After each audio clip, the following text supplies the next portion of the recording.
इस दुनिया में अगर कोई सबसे बड़ा सत्य है तो वह है हमारी मृत्यु, जिसे चाहकर भी इंसान टाल नहीं सकता। फिर भी मनुष्य जीवन भर भौतिक सुविधाओं के मोह में पड़ा रहता है और उसे इस बात का एहसास तब होता है जब व्यक्ति अपनी आखिरी सांसें गिन रहा होता है। ये तो हम सभी जानते हैं कि इस पृथ्वी पर जन्म लेने वाला कोई भी व्यक्ति अमर नहीं है।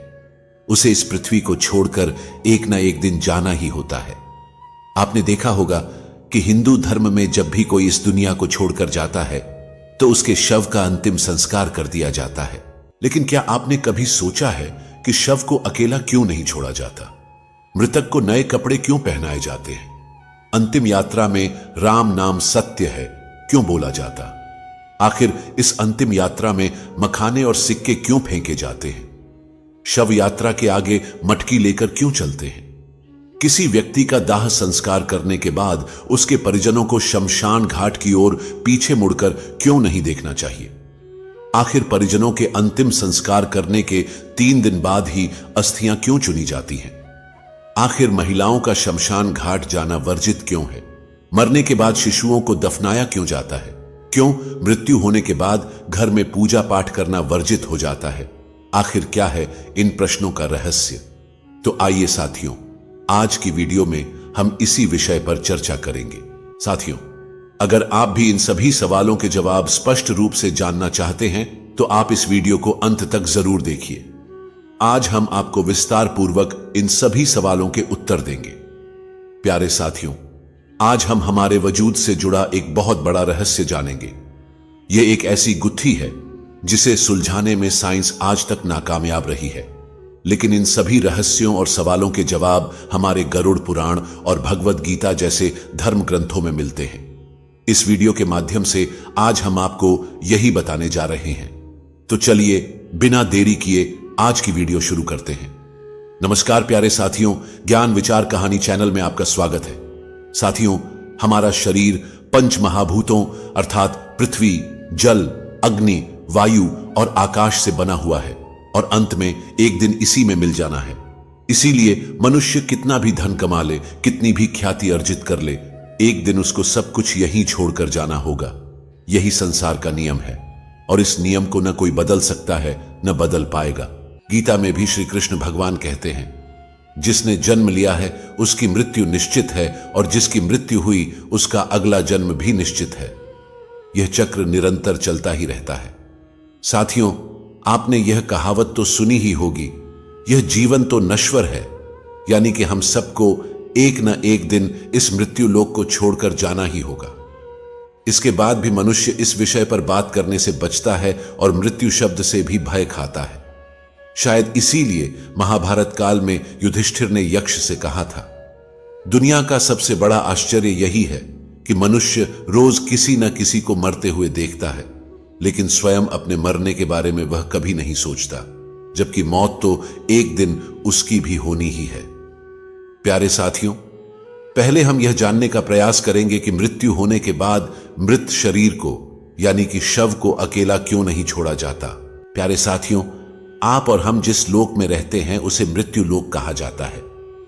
मृत्यु लोक में मृत्यु के बाद अंतिम संस्कार से जुड़ी ऐसी कई बातें हैं जो हम नहीं जानते। मृत्यु लोक से मृत व्यक्ति के शव को विदा करने के कुछ नियम बनाए गए हैं, जिनका आधार आध्यात्मिक होने के साथ साथ वैज्ञानिक भी है।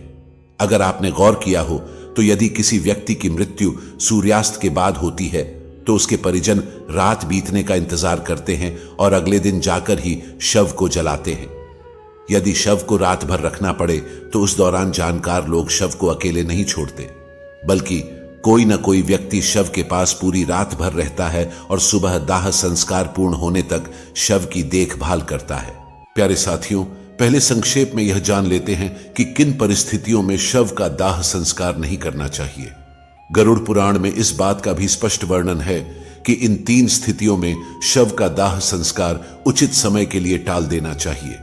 पहली परिस्थिति, यदि व्यक्ति की मृत्यु सूर्यास्त के बाद होती है तो शव को रात भर घर में ही रखना चाहिए और अगले दिन सूर्योदय के बाद ही शव का दाह संस्कार करना चाहिए, अन्यथा आत्मा को सद्गति प्राप्त नहीं होती।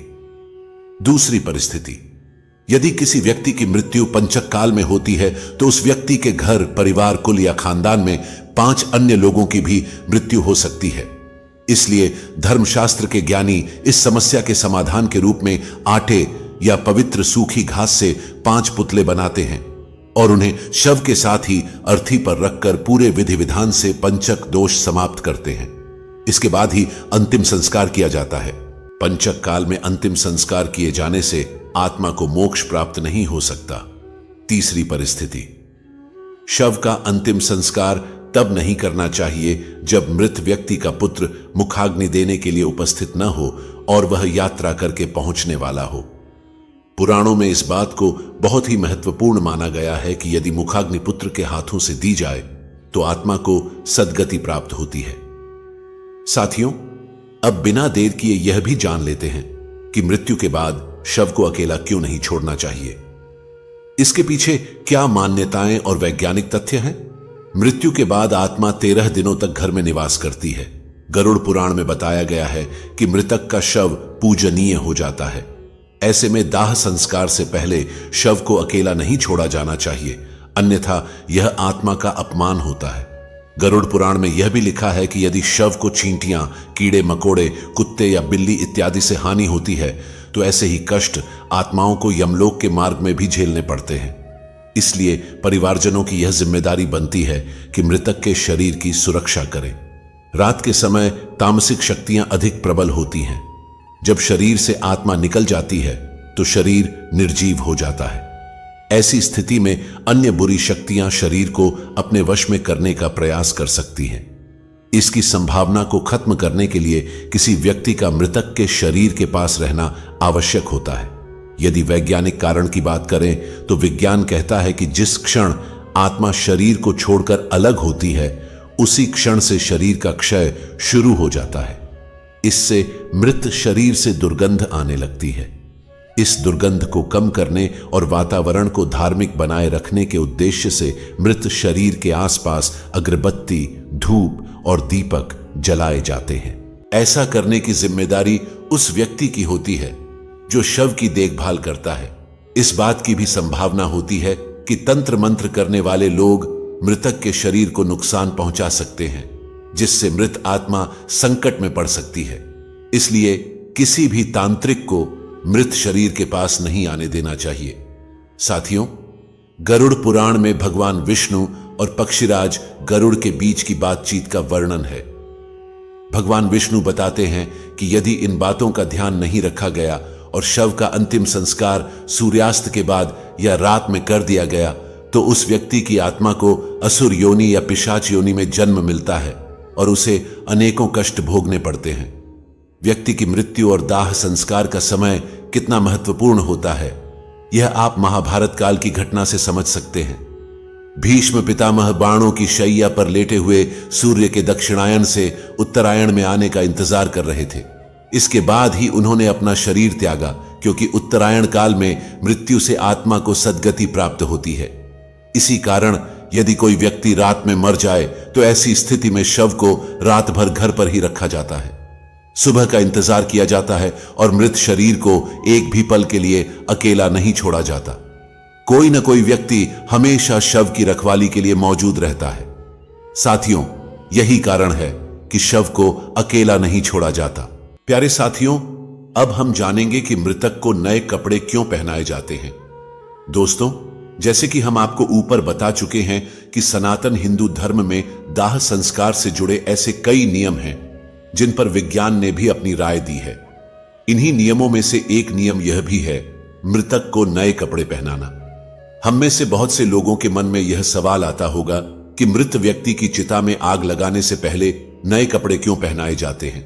यदि नए कपड़े न पहनाए जाएं तो आत्मा का क्या होगा, आत्मा का कपड़े से क्या संबंध होता है।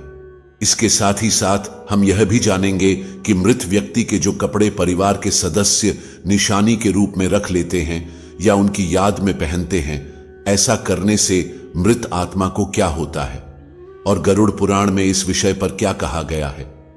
दोस्तों, हिंदू धर्म के अनुसार मृतक के शव को गंगा जल से नहलाकर नए वस्त्र पहनाकर उसे विदा किया जाता है। आइए पहले यह जान लेते हैं कि मृत व्यक्ति को दाह संस्कार से पहले स्नान क्यों करवाया जाता है। हिंदू धर्म के 18 पुराणों में से एक गरुड़ पुराण में इस बारे में विस्तार से बताया गया है।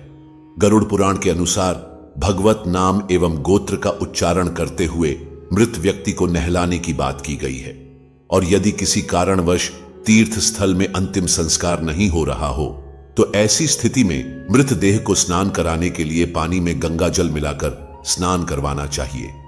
इस दौरान यह ध्यान में रखें कि भगवत नाम जप का उच्चारण नहीं रुकना चाहिए, क्योंकि मंत्र उच्चारण करते हुए नहलाने वाले इंसान के हाथों से स्पर्श किया हुआ जल भी अभिमंत्रित हो जाता है, जिससे यह जल जहां भी पड़ता है अपने आसपास का वातावरण शुद्ध कर देता है।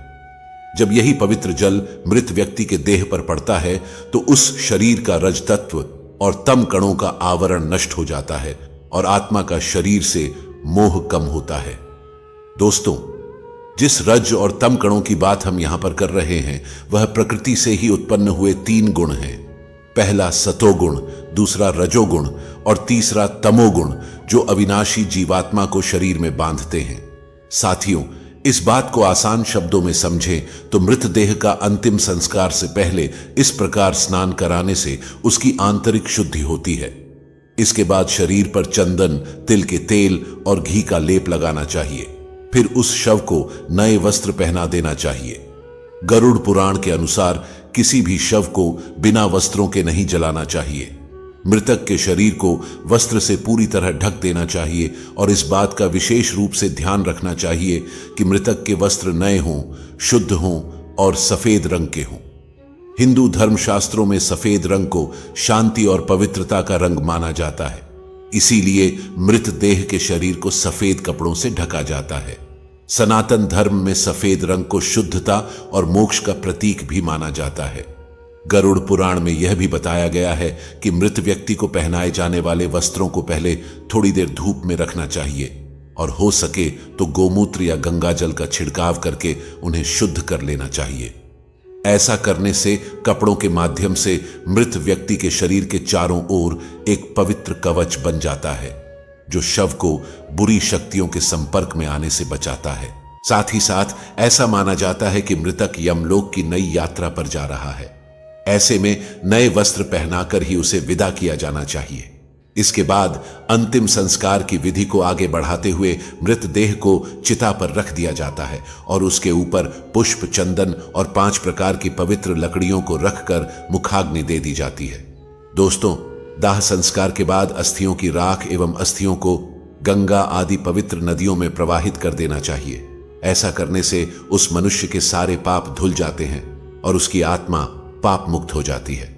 आत्मा की शुद्धि और पाप मुक्ति के लिए ही मृतक के परिवार द्वारा नए कपड़े पहनाते हुए उसे आदर पूर्वक विदा किया जाता है और आत्मा की शांति के लिए प्रार्थना की जाती है। प्यारे साथियों, आइए अब हम आपको बताते हैं कि मृत व्यक्ति के कपड़े निशानी के तौर पर रखने से आखिर होता क्या है। दोस्तों, जब हमारा कोई अपना इस दुनिया से चला जाता है तो अक्सर हम उनकी वस्तुओं को उस व्यक्ति की याद के रूप में संभाल कर रख लेते हैं। इन वस्तुओं में आमतौर पर कपड़े और उस व्यक्ति की पसंदीदा चीजें भी होती हैं। कई बार ऐसा भी होता है कि मृतक के कपड़े उनके घर वाले पहन लेते हैं, लेकिन ऐसा कभी नहीं करना चाहिए। सनातन धर्म के अनुसार मृत व्यक्ति के कपड़े पहनने की सख्त पाबंदी है। मान्यता है कि मृतक की आत्मा का अपनी चीजों से जुड़ाव बना रहता है और मृतक के कपड़ों को पहनने से आत्मा का हमारी तरफ आकर्षण बढ़ता है, जिससे मोक्ष प्राप्ति में हानि होती है। ऐसा भी माना जाता है कि अगर कोई उस मृत व्यक्ति के कपड़े पहनता है तो वह उस व्यक्ति से जुड़ी यादों से बाहर नहीं आ पाता है। इसीलिए अगर हम किसी मृत व्यक्ति का सामान अपने इस्तेमाल में लाते हैं तो यह हमें मानसिक रूप से कमजोर बनाता है, क्योंकि हम उस व्यक्ति के न होने के दुखद क्षण को भूल नहीं पाते और वह व्यक्ति हमें बार बार याद आता रहता है। इसीलिए कहा जाता है कि आपको मृतक की कोई भी वस्तु या कपड़े आदि उपयोग की हुई चीजें इस्तेमाल में नहीं लानी चाहिए। इन्हें हमेशा दान कर देना चाहिए। प्यारे साथियों, अब तक हमने जाना कि मृतक को नए कपड़े क्यों पहनाए जाते हैं, और अब हम जानेंगे कि अंतिम यात्रा में राम नाम सत्य है यह क्यों बोला जाता है। अंत में हम बताएंगे कि शव यात्रा में मृत व्यक्ति के ऊपर मखाने और सिक्के क्यों फेंकते हैं। साथियों, हिंदू धर्म में आपने देखा होगा, मृत्यु के बाद जो लोग व्यक्ति की अंतिम यात्रा में जाते हैं, पूरे रास्ते भर राम नाम सत्य है, राम नाम सत्य है बोलते रहते हैं। क्या आपको पता है कि ऐसा क्यों कहा जाता है? अंतिम यात्रा के दौरान राम का ही नाम क्यों लिया जाता है? आखिर क्यों महादेव भी राम नाम की महिमा का गुणगान करते हैं? साथ ही हम यह भी देखेंगे कि कैसे राम नाम के जाप का चमत्कारिक प्रभाव आपके जीवन पर पड़ता है, कैसे राम नाम के प्रभाव से वाल्मीकि जैसे एक साधारण डाकू त्रिकालदर्शी महर्षि वाल्मीकि बन जाते हैं और रामायण जैसे महाकाव्य की रचना करते हैं। साथियों, गोस्वामी तुलसीदास जी ने अपनी एक चौपाई में कहा है, तुलसी अपने राम को रीझ भजो या खींच, भौम पड़ा जामे सभी उल्टा सीधा बीज। इस चौपाई का अर्थ है कि राम का नाम जैसे भी लिया जाए, चाहे प्रेम से या गुस्से से, यह ठीक वैसे ही फल देगा जैसे कि खेत में पड़ा बीज, चाहे उल्टा हो या सीधा पौधा बनकर फल देता है। तुलसीदास जी से एक भक्त ने पूछा था कि जब मन भक्ति करने का नहीं करता तब भी मंत्र जाप करने से क्या फल मिलता है? तुलसीदास जी ने कहा कि जैसे जमीन में बीज बोने के समय यह नहीं देखा जाता कि बीज उल्टे पड़े हैं या सीधे, लेकिन समय आने पर सभी बीज अंकुरित हो जाते हैं और सभी उल्टे सीधे बीजों से फसल तैयार हो जाती है। इसी तरह राम नाम का जाप कैसे भी किया जाए, उसका फल अवश्य ही मिलता है। दोस्तों, पद्म पुराण में एक प्रसंग मिलता है। एक बार माता पार्वती ने महादेव से पूछा कि आप किसका ध्यान करते हैं?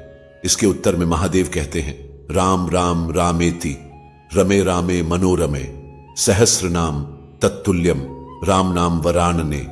इसका अर्थ है, राम का नाम पर ध्यान करने से मेरा मन राम की दिव्य चेतना में लीन हो जाता है, जो कि दिव्य है। यह राम नाम विष्णु सहस्त्र नाम के तुल्य है, अर्थात भगवान विष्णु के हजारों नामों के बराबर है। एक बार भगवान शिव ने अपनी पार्वती जी से अपने ही साथ भोजन करने का अनुरोध किया। भगवती पार्वती जी ने यह कहकर टाला कि वे विष्णु सहस्त्र नाम का पाठ कर रही हैं।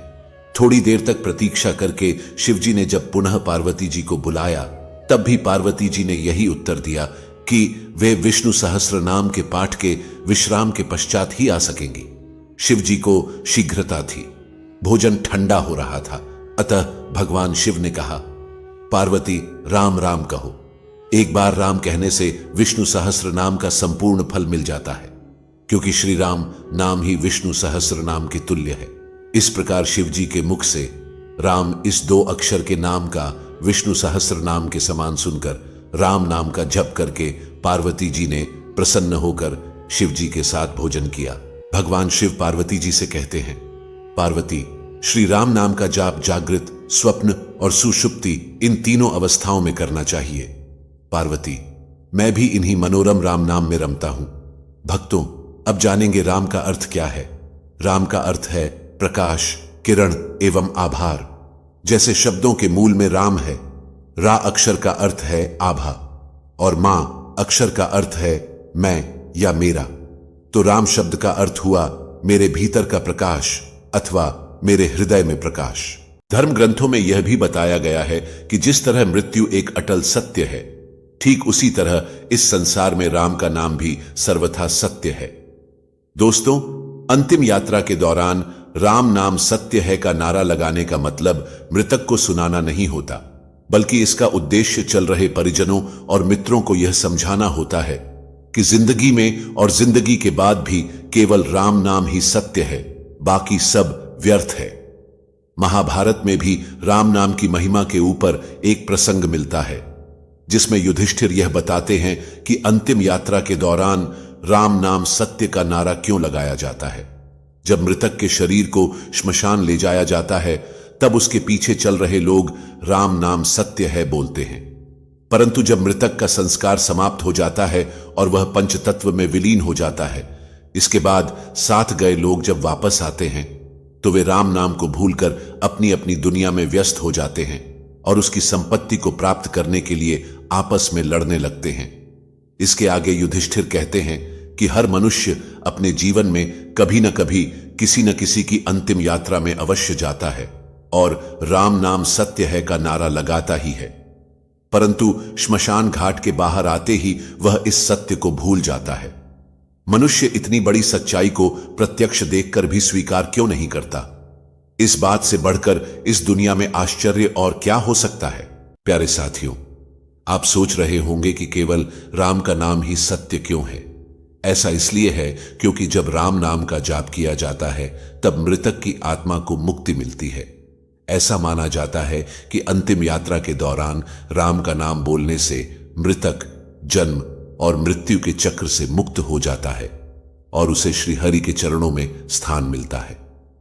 इतना ही नहीं, शास्त्रों में यह भी बताया गया है कि राम नाम जपने से मनुष्य के मन में बुरे विचारों का आना बंद हो जाता है। इसके प्रभाव से मनुष्य बुरे कर्म करना छोड़ देता है और सत्य के मार्ग पर चलने लगता है। राम नाम का जाप करने से मृतक के परिवार वालों को भी मृतक को भूलने में मदद मिलती है। जब भी किसी प्रिय की मृत्यु होती है तो लोग काफी निराश हो जाते हैं। ऐसी स्थिति में एक राम नाम ही वह मंत्र है जो उन्हें दुख की घड़ी से बाहर निकालने में मदद करता है। साथियों, आपको और हमें राम का नाम एक सामान्य नाम जैसा लग सकता है, लेकिन जब आप इसी शब्द को रामायण के संदर्भ से देखेंगे तो राम नाम बहुत विस्तृत हो जाता है। राम नाम का प्रभाव इतना है कि वाल्मीकि जैसे खूंखार डाकू को महर्षि बना सकता है। ऐसी मान्यता है कि महर्षि वाल्मीकि पहले रत्नाकर नाम के एक खूंखार डाकू थे। वाल्मीकि का जन्म लोभ प्रजाति में हुआ था। बाल्यावस्था में ही एक भीलनी ने उन्हें चुरा लिया था और भील समाज में ही उनका लालन पालन हुआ। भील परिवार के लोग जंगल के रास्ते से गुजरने वाले लोगों को लूटते थे। रत्नाकर ने भी अपने परिवार के साथ डकैती और लूटपाट का काम करना शुरू कर दिया। मान्यता है कि एक बार साधुओं की एक मंडली जंगल से गुजर रही थी। रत्नाकर ने साधुओं को लूटने और उनकी जान लेने का प्रयास किया, लेकिन साधुओं के तेजस्वी प्रभाव में आने के बाद उनमें बदलाव आया। उन्होंने अपने कर्मों के लिए माफी मांगी और साधुओं से अपने उद्धार का मार्ग बताने का आग्रह किया। साधुओं ने उन्हें तमसा नदी के तट पर राम नाम का जाप करने को कहा। दोस्तों, केवल राम नाम के जाप से उनके जीवन में ऐसा परिवर्तन हुआ कि वे त्रिकालदर्शी हो गए और श्री राम के जन्म से पहले ही उन्होंने 24,000 श्लोकों में रामायण की रचना कर दी। साथियों, तो ये थी हमारे राम नाम की महिमा। हमने अब तक समझा कि कैसे राम का नाम आपको भवसागर से पार कर सकता है। आइए साथियों, अब जानते हैं शव यात्रा में मखाने और सिक्के क्यों फेंके जाते हैं। दोस्तों, मखाना फेंकने का कारण है समाज को शिक्षा देना कि यह अहंकार त्यागने का समय है।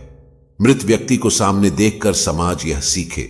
मखाना को सांकेतिक रूप में इस्तेमाल किया जाता है क्योंकि जिस तरह से मखाना बाहर से फूला हुआ होता है और दबाव डालने पर सिकुड़ जाता है, ठीक उसी तरह व्यक्ति जब जिंदा होता है तो कई चीजों के लिए बाहर से घमंडी हो जाता है, लेकिन मरने के बाद वह एक लाश बनकर रह जाता है। सिक्का फेंककर यह संदेश दिया जाता है कि जो इंसान जिंदगी भर उसके पीछे भागता रहा है, वह मरने के बाद अपने आसपास सैकड़ों सिक्के होते हुए भी उन्हें उठा नहीं सकता। हिंदू शास्त्रों के अनुसार मृत्यु के बाद व्यक्ति की आत्मा परमात्मा में लीन हो जाती है, इसलिए शव यात्रा देखना शुभ माना जाता है। शास्त्रों के अनुसार किसी की अंतिम विदाई देखने से व्यक्ति को पुण्य की प्राप्ति होती है। शव यात्रा के महत्व को गरुड़ पुराण में इस तरह लिखा गया है कि यदि कोई व्यक्ति किसी मृत व्यक्ति को कंधा देता है तो उस व्यक्ति को एक यज्ञ के बराबर का पुण्य मिलता है। प्यारे साथियों, अब हम जानेंगे कि मृत व्यक्ति को श्मशान ले जाते समय उसकी अर्थी के आगे एक व्यक्ति मटके में क्या लेकर चलता है, जिसका संबंध मृत व्यक्ति की शादी के फेरों से कैसे होता है। इसके बाद आप जानेंगे कि मुखाग्नि देने से पहले पानी से भरे मटके को गिराकर तोड़ा क्यों जाता है तथा शव को जलाते समय उसके सर पर डंडा क्यों मारा जाता है। साथियों, मृत्यु लोक में जन्म लेने वाले हर जीव जंतु को एक समय के बाद यह लोक छोड़ना ही पड़ता है। उनकी मृत्यु जन्म लेने के साथ ही निश्चित हो जाती है। यही पृथ्वी लोक का सबसे बड़ा सत्य है। प्राणी की आयु क्षण प्रति क्षण घटती रहती है, लेकिन कितनी बड़ी विडंबना है कि मनुष्य इस सत्य को जानकर भी महसूस नहीं कर पाता। हर व्यक्ति को कल आने की उम्मीद बनी रहती है। हिंदू धर्म में व्यक्ति की मृत्यु के बाद शव का दाह संस्कार किया जाता है। हिंदू धर्म में जन्म से लेकर मृत्यु तक 16 संस्कार होते हैं और इनमें से सबसे अंतिम संस्कार है दाह संस्कार। जो व्यक्ति के मरने के बाद उसके परिजनों द्वारा किया जाता है। इस संस्कार के अंतर्गत वेदों में कई नियम बताए गए हैं जो मान्यता अनुसार आत्मा को मुक्ति दिलाने के लिए जरूरी होते हैं। ये नियम बड़े विचित्र हैं। अधिकतर लोगों को इसकी सही जानकारी नहीं होती, और अगर होती भी है तो आधी अधूरी। गरुड़ पुराण में बताए गए यह केवल मान्यताएं नहीं हैं, बल्कि इनका आधार आध्यात्मिक और वैज्ञानिक दोनों ही है। आजकल लोग इन रीति रिवाजों के पीछे छुपे कारण को नहीं जानना चाहते, और जो जानना चाहते हैं उन्हें सही जानकारी उपलब्ध नहीं हो पाती। आज हम आपको अंतिम संस्कार से जुड़े कुछ अजीबोगरीब नियम और मान्यताओं के बारे में बताएंगे, और साथ ही साथ उनका आध्यात्मिक और वैज्ञानिक कारण भी स्पष्ट करेंगे। दोस्तों, आज देखने को मिलता है कि हम में से कई लोग अपनी पुरानी मान्यताओं को अंधविश्वास मानते हैं और वैज्ञानिक तर्क देकर धर्म के किसी भी उल्लेख को नजरअंदाज कर देते हैं। पतली रस्सी में बंधी मटकी और उससे निकलता हुआ धुआं आपने भी हिंदू शव यात्राओं में देखा होगा। इस मटकी को हाथ में पकड़कर मृतक का कोई परिजन शव यात्रा में सबसे आगे चलता है। फिर शमशान घाट पहुंचकर इसी मटकी की अग्नि को घास पर रखकर सुलगा दिया जाता है और इसी से मृतक का दाह संस्कार किया जाता है। यानी कि घर से लाई गई इसी अग्नि से मृतक का शरीर जलाया जाता है। मृतक के घर से लाई गई अग्नि से ही अंतिम संस्कार करने के पीछे एक खास वजह है। दरअसल दूल्हा दुल्हन जिस अग्नि के फेरे लेकर वैवाहिक जीवन में प्रवेश करते हैं, उस अग्नि को मंत्रोच्चारण से घर में स्थापित कर दिया जाता है। अनजान व्यक्ति इसी अग्नि का उपयोग घर, यज्ञ, पूजन इत्यादि में पूरे जीवन करता है। यहां तक कि मरने के बाद भी इसी अग्नि से ही दाह संस्कार किया जाता है। पुराने समय की इसी प्रथा को मान्यता के रूप में आज भी घर से अग्नि जलाकर सुलगा हुआ एक कंडा या उपला मटकी में रखकर श्मशान ले जाया जाता है और फिर इसी से मृतक का दाह संस्कार किया जाता है। आइए अब बात करते हैं कि मुखाग्नि देने से पहले पानी से भरे मटके को गिराकर तोड़ा क्यों जाता है। दोस्तों, अंतिम संस्कार के दौरान शव को चिता पर लिटाकर मृत व्यक्ति का पुत्र या कोई अन्य परिजन पानी से भरा घड़ा अपने कंधे पर रखकर चिता के चारों तरफ परिक्रमा करता है। इस घड़े में एक छेद होता है जिससे पानी निरंतर गिरता रहता है। परिक्रमा करने के बाद यह घड़ा जमीन पर गिराकर तोड़ दिया जाता है, जिसके बाद ही शव को अग्नि दी जाती है। आइए जानते हैं ऐसा करने का धार्मिक और वैज्ञानिक क्या कारण है। दोस्तों, शास्त्रों के अनुसार हर चीज नश्वर है। सजीव से लेकर निर्जीव तक सभी एक निश्चित समय पर नष्ट हो जाते हैं। हिंदू धर्म के अनुसार जीवन एक छेद वाले घड़े की तरह है जिसमें आयु रूपी पानी हर पल टपकता रहता है, और ऐसे ही बूंद बूंद करके मटके से गिरते गिरते वह पानी कुछ ही समय में खत्म हो जाता है। ठीक वैसे ही जैसे किसी जीव की आयु भी एक निश्चित समय पर समाप्त हो जाती है। जब आयु खत्म हो जाती है तो निष्प्रभ से मोह टूटता है। दोस्तों, अगर आपको ऐसा लगता है कि इसके पीछे सिर्फ अंधविश्वास है, तो आपको बता दें कि ऐसा बिल्कुल भी नहीं है। दरअसल इसके पीछे एक ठोस वैज्ञानिक कारण है। पुराने समय में श्मशान घाट नहीं हुआ करते थे। ऐसे में शव को खेतों में जलाया जाता था। मटके में पानी भरकर शव के चारों ओर घूमने के पीछे वैज्ञानिक कारण यह रहता था ताकि जब शव को जलाया जाए तो आग केवल उसी क्षेत्र में रहे, आगे ना फैले।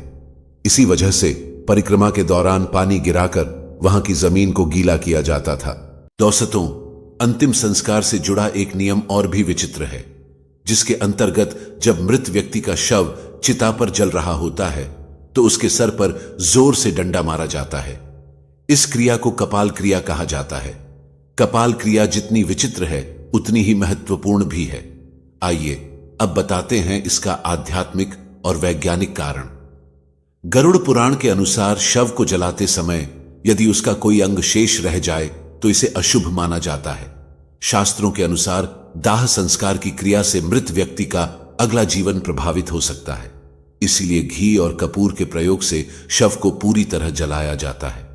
कई बार पूरा शरीर जल जाने पर भी सर नहीं जल पाता, इसीलिए डंडे से प्रहार करके उसे फोड़ दिया जाता है जिससे वह पूरी तरह जल जाए।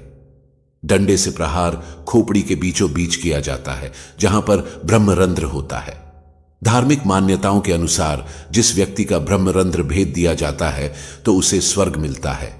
कभी कभी यह भी संभव है कि अंतिम संस्कार के समय यदि खोपड़ी पूरी तरह न जले तो तांत्रिक इसे अपने साथ ले जाकर तंत्र क्रियाओं में इसका उपयोग करते हैं। ऐसे में मृत व्यक्ति की आत्मा को बहुत कष्ट पहुंचता है और मृतक के परिवार पर भी संकट आता है। दोस्तों, अब आपको बताते हैं कि सर पर डंडा मारने के बारे में विज्ञान क्या कहता है।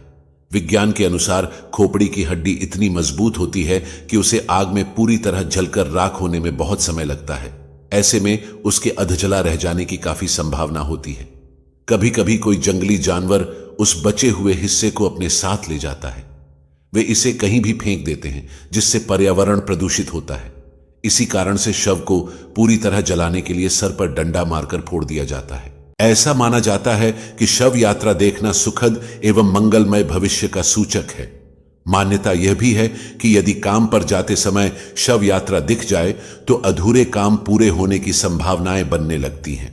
दुखों का नाश और सुखी जीवन का आगाज होता है। जो आत्मा शरीर से तुरंत निकली होती है वह अपनी अर्थी के साथ चल रही होती है और जो उसे प्रणाम करता है उसे आशीर्वाद देती है, जिससे व्यक्ति के पुण्य बढ़ते हैं। साथियों, ये थे हमारे अंतिम संस्कार के कुछ खास नियम जिनका पालन करना जरूरी होता है। अन्यथा ऐसा माना जाता है कि अगर इन नियमों के पालन में किसी प्रकार की लापरवाही हुई तो मृतक की आत्मा को बड़े कष्ट उठाने पड़ते हैं। इसी कड़ी में यह भी बताया गया है कि दाह संस्कार करने के बाद उसके परिजनों में से किसी को भी पीछे मुड़कर श्मशान घाट की तरफ नहीं देखना चाहिए।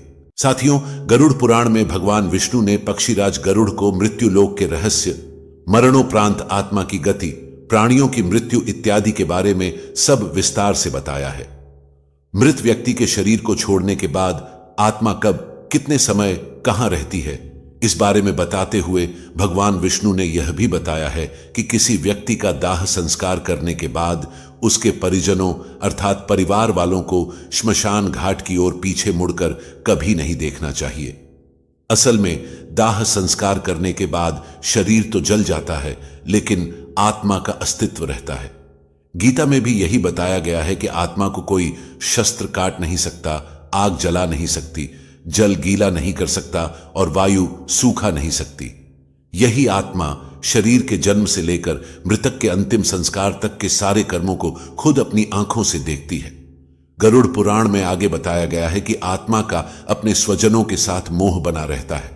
आत्मा के मोहग्रस्त होने पर व्यक्ति की आत्मा अपने परिजनों के आसपास ही भटकती रहती है। इस स्थिति में मृतक की आत्मा को मुक्ति मिलने में काफी कठिनाई होती है।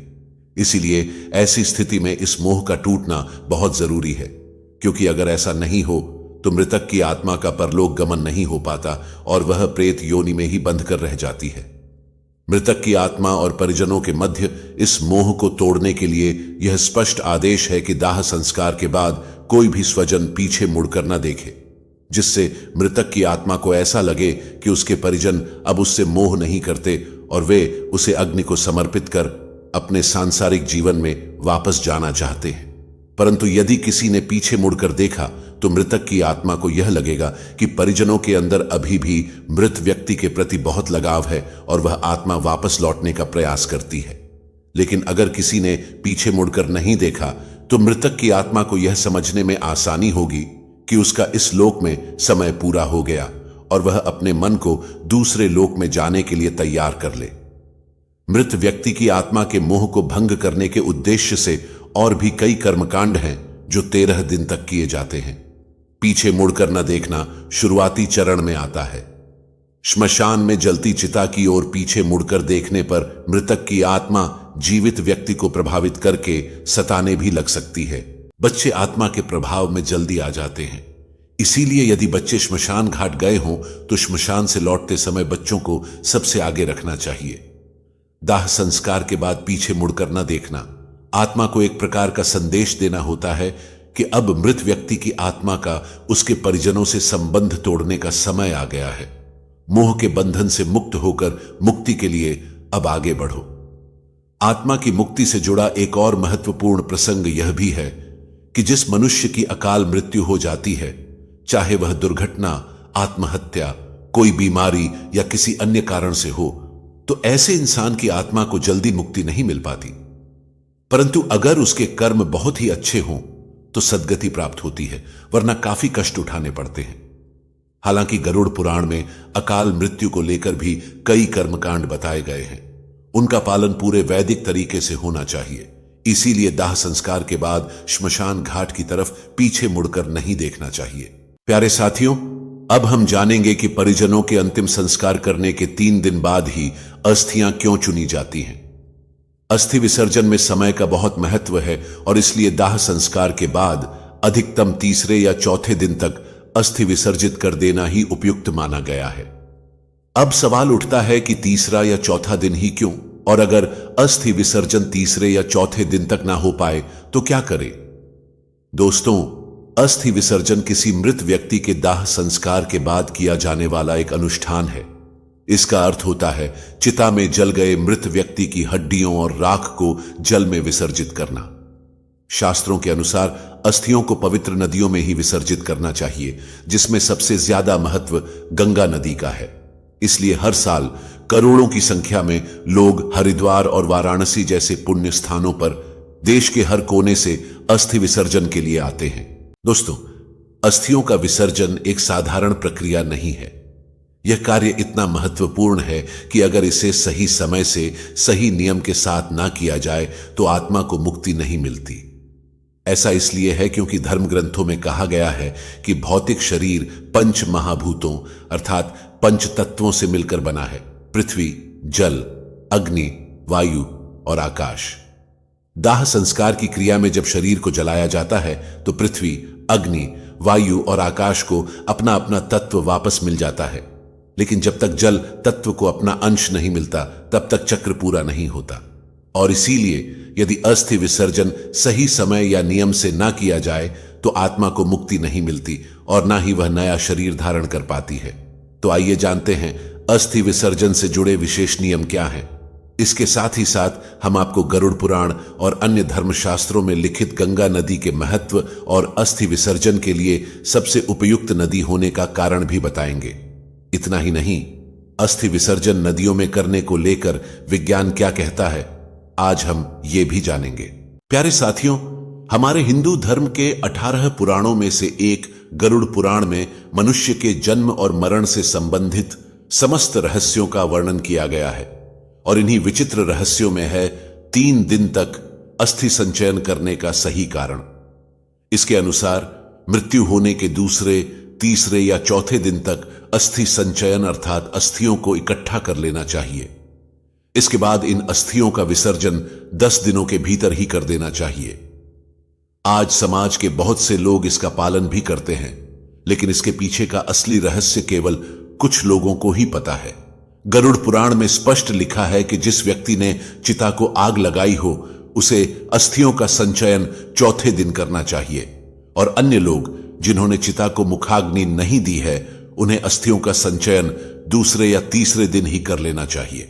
धर्मशास्त्रों के अनुसार अंतिम संस्कार के 3-4 दिन के भीतर ही अस्थि एकत्रित कर लेना चाहिए, क्योंकि दाह संस्कार के दौरान मंत्रों के उच्चारण से अस्थियों में आकाश एवं तेज तत्वों की संयुक्त ऊर्जा विद्यमान हो जाती है। इसका प्रभाव 3-4 दिनों के उपरांत कम होने लगता है, जिससे अस्थियों के चारों ओर निर्मित सुरक्षा कवच की क्षमता भी कम पड़ने लगती है। ऐसे में अनिष्ट शक्तियां या प्रेतात्माएं जो श्मशान घाट में विचरण करती रहती हैं, अस्थियों पर कब्जा करके जीव को कष्ट देती हैं, और ऐसा भी संभव है कि वह अनिष्टकारी शक्तियां उसके माध्यम से मृतक के परिजनों को भी कष्ट देने का प्रयत्न करें। इसलिए ऐसी स्थिति उत्पन्न होने से पहले ही अस्थियों को श्मशान घाट से हटा लिया जाता है। लोगों का मानना है कि जिस व्यक्ति ने मुखाग्नि दी होती है उसे श्मशान या अन्य अपवित्र स्थानों पर नहीं जाना चाहिए, क्योंकि वहां अनिष्टकारी शक्तियां उसको नुकसान पहुंचा सकती हैं। इसलिए आजकल आप लोगों ने भी देखा होगा कि मृतक के परिजन चिता की अग्नि शांत होते ही राख और अस्थियां लेकर घर लौट जाते हैं, जो कि व्यावहारिक दृष्टिकोण से सही भी लगता है। इसका एक कारण यह भी है कि आजकल श्मशान घाट पर एक के बाद एक कई चिताएं जलाई जाती हैं। लोगों को चिता जलाने के लिए जगह ही नहीं मिलती। इसलिए संभव है कि यदि चिता की राख को 3 दिन तक छोड़ दिया जाए तो शायद 3 दिन बाद ना तो अस्थियां मिलेंगी और ना ही राख, और अगर राख मिल भी गई तो वह आपके परिजन की है या किसी और व्यक्ति की राख से मिल गई है, यह पता ही नहीं चलेगा। इसलिए पुराने समय में अस्थि संचयन के लिए 3-4 दिन इंतजार करने की बात तो ठीक है, लेकिन आज के परिप्रेक्ष्य में ऐसा कर पाना थोड़ा मुश्किल जरूर है। लेकिन दोस्तों, अस्थियां एकत्रित करने से पहले यह जान लेना जरूरी है कि जहां शव को अग्नि दी गई थी, अस्थियों को वहां से लाने से पहले विधिवत पूजा करना अनिवार्य है। फिर अस्थियों का संचयन करके उसे मिट्टी के पात्र में रखकर सफेद कपड़े से ढककर गंगा घाट ले जाना चाहिए। इसके पश्चात अस्थियों को दूध एवं जल से ढुलकर चंदन लगाकर एक दोने में रखकर गंगा जी में विसर्जित कर देना चाहिए। जिस मृत प्राणी की अस्थि 10 दिन के अंतर्गत गंगा में विसर्जित हो जाती है, उसका ब्रह्मलोक से कभी भी पुनरागमन नहीं होता। गंगा जल में मनुष्य की अस्थि जब तक रहती है, उतने 1000 वर्षों तक वह स्वर्गलोक में विराजमान रहता है। एक बात और है जो आपको ध्यान में रखना चाहिए। जिस दिन अंतिम संस्कार किया गया हो, उस दिन से लेकर अगले 13 दिनों तक, जब तक आत्मा के निमित्त किए जाने वाले श्राद्ध और पिंडदान पूरा नहीं हो जाता, तब तक घर में पवित्रता का वातावरण बनाकर रखना चाहिए। मुख्य रूप से उस व्यक्ति को जिसने चिता को मुखाग्नि दी हो। इस अशौच काल के दौरान घर में पूजा पाठ या कोई मांगलिक कार्यक्रम इत्यादि नहीं किया जाना चाहिए। इसके साथ ही घर के सारे सदस्यों को शारीरिक संबंध बनाने से भी दूर रहना चाहिए। इस दौरान मृतक को शुद्धता से बनाए गए उसकी रुचि का खाना और पानी पूरे 13 दिनों तक पीपल के पेड़ में बंधे मिट्टी के बर्तन में हर रोज देना चाहिए। इसके अलावा यह भी बताया गया है कि मृत्यु के दिन से 10 दिन तक किसी योग्य ब्राह्मण से गरुड़ पुराण सुनना चाहिए, और यह पाठ उसी स्थान पर करें जहां अंतिम बार मृत व्यक्ति के शव को रखा गया था। साथ ही इसका भी ध्यान रखें कि यह पाठ सूर्यास्त से पहले ही खत्म हो जाए। धर्मशास्त्रों के अनुसार यदि किसी कारण अस्थि विसर्जन 10 दिनों तक ना हो पाया हो, तो अस्थि विसर्जन तीर्थ श्राद्ध पूर्ण होने के बाद ही किया जाना चाहिए। चलिए अब जानते हैं कि गंगा जैसी पवित्र नदियों में ही अस्थियों को विसर्जन क्यों किया जाता है। दोस्तों, मां गंगा में अस्थियों के विसर्जन को लेकर कई कथाएं प्रचलित हैं। इससे जुड़ी पौराणिक मान्यताओं की एक कहानी आप में से कुछ लोगों को शायद पता होगी। अगर नहीं तो आइए जानते हैं। इस पौराणिक कथा के अनुसार राजा शांतनु और मां गंगा का विवाह हुआ। जब मां गंगा से राजा के पुत्र पैदा हुए तो एक एक करके पूरे 7 पुत्रों को माता गंगा ने गंगा नदी में प्रवाहित कर दिया। राजा यह सब देखकर भी वचन में बंधे होने के कारण मां गंगा को नहीं रोक सके। लेकिन जब 8वें पुत्र की बारी आई तो उन्होंने ऐसा करने की वजह पूछी, जिस पर मां गंगा ने उत्तर दिया कि जिन 7 बच्चों को उन्होंने गंगा नदी में प्रवाहित किया था, वे सब देवता थे जो श्राप के कारण मृत्यु लोक में जन्मे थे। उनके उद्धार के लिए गंगा नदी में विसर्जित करना ही एकमात्र उपाय था। इसी मान्यता के अनुसार अस्थियों को गंगा नदी में विसर्जित किए जाने का प्रचलन शुरू हुआ। विज्ञान के अनुसार अस्थि विसर्जन नदियों में होने के कुछ लाभ भी हैं। इससे जल को पोषक तत्व मिलते हैं, मृदा की उर्वरा शक्ति बढ़ती है जो खेती के लिए अच्छा है। अस्थि विसर्जन से पानी की गुणवत्ता में भी सुधार होता है। तो दोस्तों, आशा है कि आपको यह बात समझ में आ गई होगी कि धर्म ग्रंथों में अस्थियों का संचयन 3 दिन के अंदर ही किए जाने के लिए क्यों कहा गया है, और फिर उन अस्थियों को गंगा नदी में ही प्रवाहित करने को इतना महत्व क्यों दिया गया है। प्यारे साथियों, आज के लिए बस इतना ही। उम्मीद करते हैं हमारे द्वारा दी गई जानकारी आपको पसंद आई होगी। साथियों, अगर यह वीडियो आपको पसंद आई हो तो लाइक और शेयर जरूर कीजिएगा। अगर आपने हमारे चैनल को सब्सक्राइब नहीं किया है तो जरूर करिए। फिर मिलेंगे साथियों अगले वीडियो में एक नई सीख के साथ। तब तक के लिए अपना ख्याल रखिए और हमेशा मुस्कुराते रहिए। और हां, वीडियो को अंत तक देखने के लिए आपका बहुत बहुत धन्यवाद। जय श्री राधे कृष्ण।